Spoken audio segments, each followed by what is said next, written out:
નમસ્કાર, હું છું કૃપાલાલ. ખબર ગુજરાતમાં આપ સૌનું સ્વાગત છે. આજે પરિણામની ઘડી આવી ગઈ છે.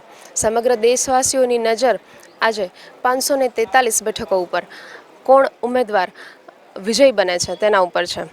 તો ચાલો વાત કરીએ 12 જામનગરની. તો 12 જામનગરમાં ભાજપમાંથી પૂનમબેન અને કોંગ્રેસમાંથી જેપી મારવિયાનું ભાવિ આજે નક્કી થશે. ખબર ગુજરાતની ટીમ આજે આવી પહોંચી છે અહીં કાઉન્ટિંગ સેન્ટર ખાતે. તો ચાલો પડે પડની ખબર જોવા માટે જોડાયેલા રહો ખબર ગુજરાત સાથે.